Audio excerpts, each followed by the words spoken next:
क्या बोल रहे हैं? Fifth numerical, find the slope of a line. हमें लाइन का स्लोप फाइंड करना है। देखो स्लोप क्या होता है, स्लोप तो पता है ना क्या होता है। जैसे कि हमारी लाइन ऐसी है तो ये लाइन का स्लोप कितना हो गया? 0। ओके, स्लोप नहीं बोलते हम, जैसे साइकिल चला रहे, अरे यार बहुत स्लोपी रोड है, जैसे चढ़ना हो तो ओके, तो लाइन ऐसी होगी। ओके, तो वो तो हमने इंटीग्रेशन और डिफरेंशिएशन का कंसेप्ट पढ़ा था, तब भी पढ़ा था स्लोप। अब अगर स्लोप फाइंड करना हो तो कैसे फाइंड करें? तो याद रखना स्लोप फाइंड करने का फॉर्मूला, स्लोप को बोलते हैं m। उसको अगर फाइंड करना हो तो जो लाइन का स्लोप तुम फाइंड कर रहे हो वो लाइन पे कोई भी 2 पॉइंट ले लो, कोई भी 2 पॉइंट। जैसे मुझे ये कोई एक लाइन है ऐसी ऐसी, ये लाइन का स्लोप अगर मुझे फाइंड करना है तो मैं यहाँ पर 2 पॉइंट ले लूंगा। सपोज ये कोई एक पॉइंट ले लिया जिसके कोऑर्डिनेट्स है x1, y1, और ये दूसरा पॉइंट ले लिया जिसके कोऑर्डिनेट्स है x2, y2। 2 पॉइंट ले लिए। अब फॉर्मूला क्या है? m is equals to y2 minus y1 upon x2 minus x1। ये y2, y1, x1, x2, y1, y2 सारी वैल्यू यहां पुट कर दोगे तो तुम्हें स्लोप मिल जाएगा। डन। ये एक फॉर्मूला है। दूसरा भी एक फॉर्मूला है जिसको हम m is equals to slope that is equals to बोलते हैं tan थीटा। क्या बोलते हैं? tan theta. ये tan थीटा क्या है? जैसे ये लाइन है, ये स्लोप है, तो इसकी हॉरिजॉन्टल के साथ कुछ एंगल होगा। जैसे ये मेरी हॉरिजॉन्टल लाइन है तो एक्स एक्सिस के साथ एंटी क्लॉकवाइज डायरेक्शन, हमें याद रखना हमेशा कौन सा एंगल? एंटी क्लॉकवाइज, क्लॉकवाइज नहीं। एंटी क्लॉकवाइज लेके तो माइनस, क्लॉकवाइज लेके तो माइनस, मतलब अगर मैं ये एंगल बोलूं so this is what? Theta. लेकिन अगर मैं यहां एक दूसरी लाइन है ये एंगल बोलूं, ये भी थीटा है लेकिन वो क्या है? Minus theta. डन। तो ये थीटा है तो tan थीटा अगर मैं फाइंड करूं वो भी मुझे स्लोप ही मिलेगा। कैसे स्लोप मिलेगा? अरे देखो ना, ये tan थीटा, यहाँ पे मैंने ऐसे एक ट्राइंगल बना दिया है तो हमें पता है वो अपना ट्रिग्नोमेट्री, तो tan theta is equal to क्या है? Opposite side by adjacent side. तो यहाँ tan थीटा है, ऑपोजिट साइड क्या हो गई? ये ऑपोजिट साइड हुई, तो ऑपोजिट साइड का डिस्टेंस निकालेंगे हम। ओके, तो ऑपोजिट साइड का डिस्टेंस x1, y1, और यहाँ पर सपोज मान लो x2, y2 यहाँ लिया हुआ है, ये है x2, y2 मान लो, x2, y2, और ये मान लो x3, y3 है। ओके, तो ये डिस्टेंस निकालेंगे, ये डिस्टेंस को मान लो क्या है? y। ओके, और divided by opposite by adjacent, तो ये डिस्टेंस क्या है? से x, तो y बाय x होगा। tan theta is equal to वही y बाय x को हम क्या लिखते हैं? y2 minus y1 upon x2 minus x1। तो एक्चुअली ये y है और ये x। अंडरस्टूड? समझ में आ गया? तो ये 2 फॉर्मूला याद रखने हैं स्लोप फाइंड करने के लिए। ओके, अगर एंगल गिवन है तो यहां से जाएंगे, और अगर कोऑर्डिनेट्स गिवन है तो यहां से जाएंगे। डन। ओके, चलो तो न्यूमेरिकल आगे बढ़ते हैं। क्या बोल रहे हैं? Find the slope of a line.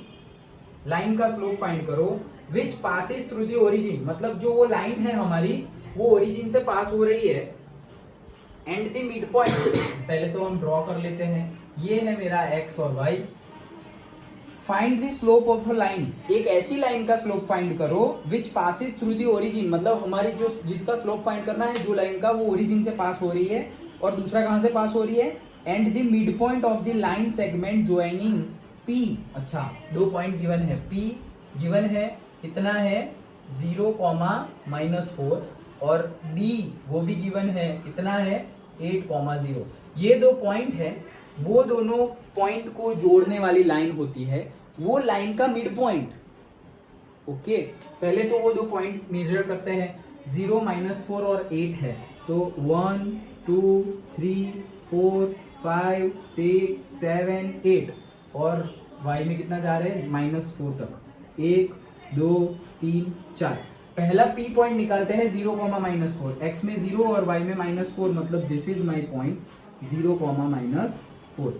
दूसरा B पॉइंट 8, 0, तो x में 8 और y में 0। डन हो गया। अब ये दोनों पॉइंट को जोड़ने वाली लाइन, तो ये दोनों पॉइंट को जोड़ने वाली लाइन ये रही। डन।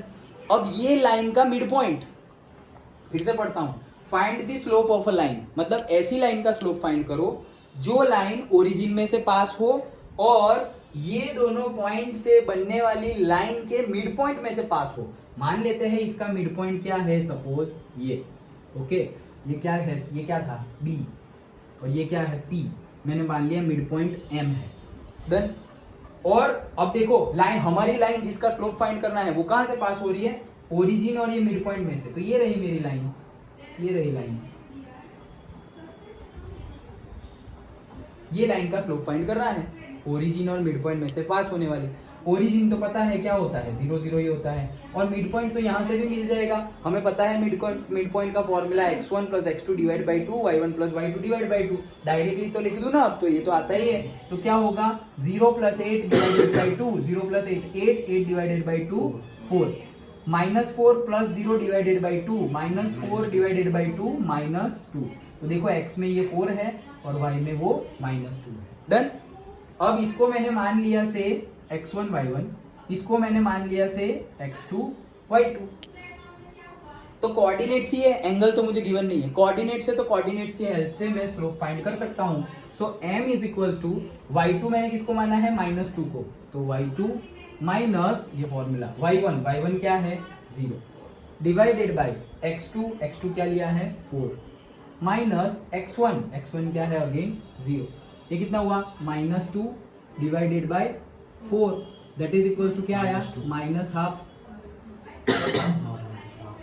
डन। ओके, तो हमारा स्लोप क्या आया, -½ दैट्स इट। वो फाइंड करना था, फाइंड कर लिया। स्लोप क्या आया, माइनस। जब भी लाइन ऐसे जा रही हो नीचे तो स्लोप माइनस ही आएगा, याद रखना। याद रखना क्या, हमें पता ही है। और जब लाइन ऐसे हो, ऐसे ऊपर जा रही हो, तब स्लोप पॉजिटिव आएगा। डन। ओके, पक्का समझ में आ गया। ये हॉरिजॉन्टल लाइन है जिसका स्लोप 0 है। अब तुम्हारी लाइन ऐसी जा रही है तो पॉजिटिव स्लोप, और तुम्हारी लाइन ऐसे जा रही है तो नेगेटिव, तो वो नेगेटिव जा रहा है इसलिए -½ आया। That's it. स्लोप फाइंड करना था। 2 तरीके हैं, एंगल या ये एंगल तो गिवन नहीं था, ये एंगल x एक्सिस के साथ कितना एंगल है, ये x एक्सिस के साथ कितना एंगल है वो गिवन था नहीं, तो हमने ये फाइंड नहीं किया, तो हमने कोऑर्डिनेट से फाइंड कर लिया। Coordinate y2 y1 x1 x2 कहाँ होने चाहिए, जो लाइन का स्लोप तुम्हें फाइंड करना है ना वो लाइन पे वो 2 पॉइंट होने चाहिए। तो दोनों देखो ना, हमारी लाइन पे ही तो है ओरिजिन और ये मिड पॉइंट। डन, पक्का, ओके, सिंपल था।